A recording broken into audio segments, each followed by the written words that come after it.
econòmic se prenen decisions importants, i tant que són importants, però després, en el dia a dia, el que realment és important és aquella administració que és més pròxima als ciutadans, com és el cas dels ajuntaments. Així, nosaltres voldríem fer un xicotet resum de com està la situació. I per això volem fer 3 blocs.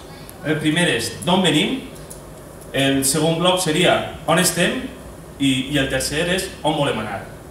D'on venim? L'estat espanyol durant molt de temps ha vist com la democràcia municipal ha estat coartada. Però en canvi, quan més competències han tingut els ajuntaments és quan millor li ha anat a la gent.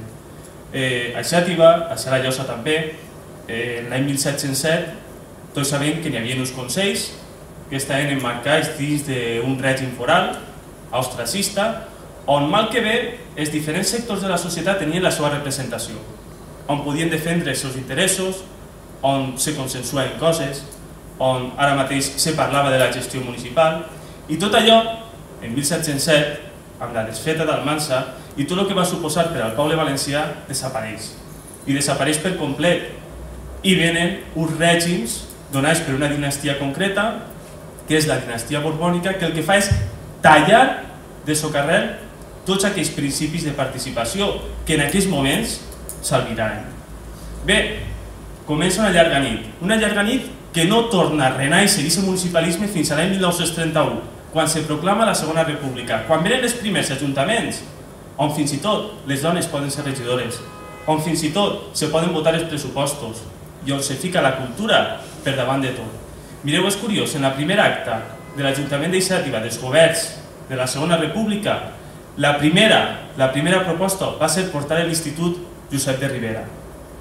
És important, no?, que un ajuntament marqui com a preferència la cultura i l'educació de la seva gent. Bé, tots sabem que aquella primavera va durar molt poquet. En 1939 això novament desapareix i tornem a tindre una situació de tancament democràtic fins al 1977. Un tancament que no solament va ser democràtic, sinó que en molts casos també va costar moltes vides i molt de patiment, de molta gent que gràcies a ells varen poder reconstituir part d'aquella democràcia que es va furtar en el 1931. En definitiva, veiem que en 1977, gràcies a la lluita dels partits de l'oposició, gràcies als sindicats i gràcies als moviments veïnals que reclamaven més participació en els consistoris, aconseguim novament retornar